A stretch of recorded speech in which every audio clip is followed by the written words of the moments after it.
Hello and welcome, Frosty10 here, and Atomic Heart. This is a complete game review, so I've beaten the game on the hardest difficulty, and as you can see, the return to facility. After you beat the game, you can go back to the open world and do whatever you like to do after that.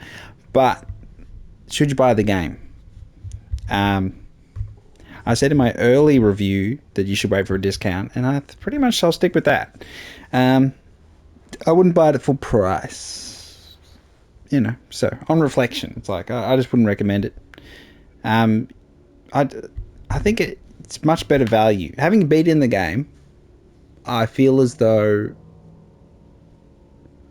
there's a bit of, I think, a little bit of tweaking needs to be done. So there's one particular enemy that's quite hard to deal with at times, and you got to use your melee weapon. You can't use your anything else really. So it's kind of a pain in the ass. But beating the game on the hardest difficulty, I'll say, wasn't as hard as I thought it would be. There were times where it was challenging. There was a couple of QTE things at the end that were a bit annoying, but for the most part, there was sections towards the end where I just decided that running through, solving a puzzle as quickly as possible was the best way to go. So solving door puzzles, that's the thing you need to practice as you go through. Because if you can do that in a clutch situation, freeze the enemies behind you, open the door, get through the door, close the door, you can save yourself a huge amount of trouble. The other thing is you get so many bullets on hard difficulty. I really thought it'd be like they kind of tell you when you go to click it that it's maybe, really dangerous. It's really tough, and you need to save all your bullets. That's not the case. Not the case at all. I had so many bullets, so many big boy rockets, so many everything. And you can make so many bullets. I was like, I didn't even farm. I didn't even go through all of the testing ground things to find all the attachments for all the weapons because, again, I don't really like the system there. But I want to keep this short. If the game is, I think 30% off, 30% off or more, you'll be happy. If you get 50% off, steal, absolute steal.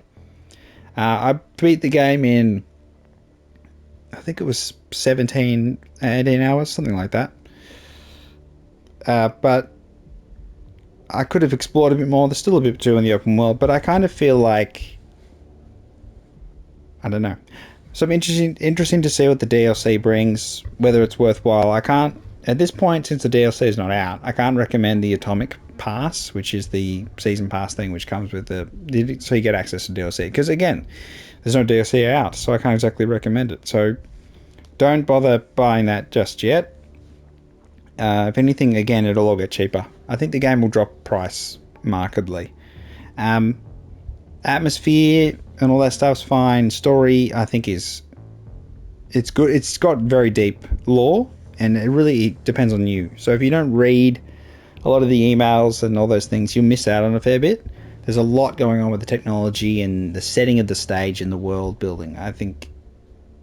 And again, there's lots of conversations in it too that sort of try to flesh things out. But I feel like it misses a trick at the end where it could have rewarded you for a bit more of your, keen eye and keen learning, reading. So I think it kind of pressures you at the end, and I'm like, it could have been a bit more. So again, that'll probably be what DLC is, maybe. I'm not 100% certain because of the returning to facility, and you continue just gets you right before the final boss. So,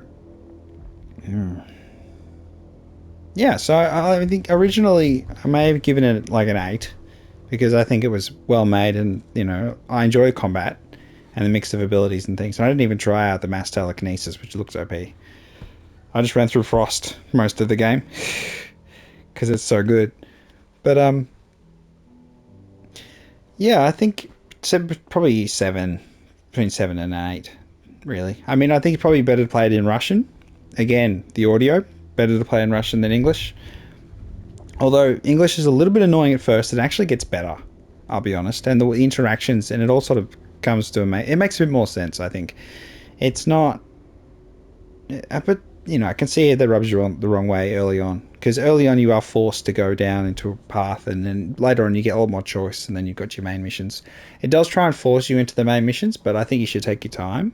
But I don't like that each of these hidden areas, they tell you what attachments are in them. So it's kind of like, so it tells you what's in there, and then you can decide whether you want to go down there. But the puzzle solving is quite challenging. I found it quite challenging. Some parts, the puzzles, I was like, oh, and I had to look them up, and then I just... So yeah, there are some challenging puzzles. If you find puzzles frustrating, do just look it up on YouTube, how to get it done. Because some of them I was like...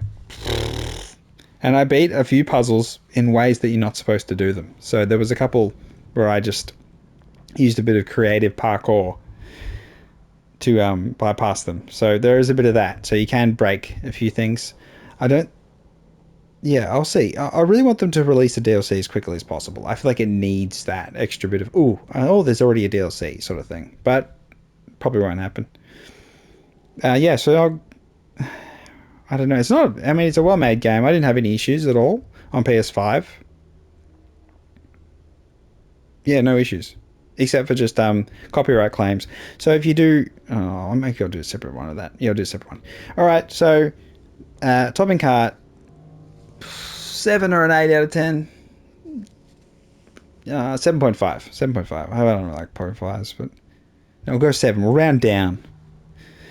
7 out of 10 on PlayStation. Wait till it's 30 to 40% off, even 50% off, and then I think you'll be quite happy. So it's one of those things where if it's only 20% off, you'll still be, I think, somewhat pleased if you're buying the standard edition. I can't recommend the other versions. There's no point yet, really. And yeah, that's basically it. First-person combat, grinding, a bit of heaps of collecting of resources so that you can just make a whole stack of heals and then you use them all up.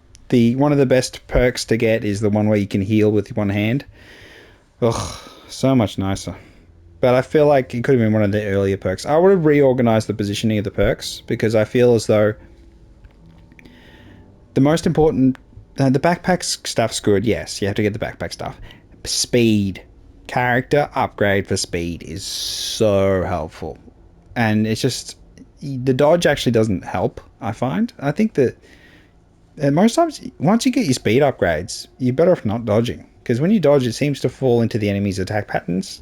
But when you just run around, you can dodge a lot of things so much easier. So you just scoot. You just jet around. So that's something to think about, maybe, if you do buy the game, or just wait for it when it just does come out. But apart from that, accessibility is pretty shy. It's pretty average, honestly, and all that stuff's pretty average. But I think it's a quality product, and there is a bit of depth in lore. Could have carried through to the end, the depth in lore, but it is what it is.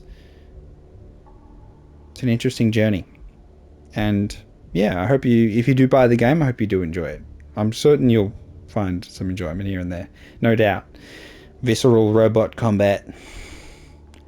And the organic stuff too. But yeah. Tell me what you think in the comments. And I'll catch you all next time. It's been Frosty510. Like and subscribe.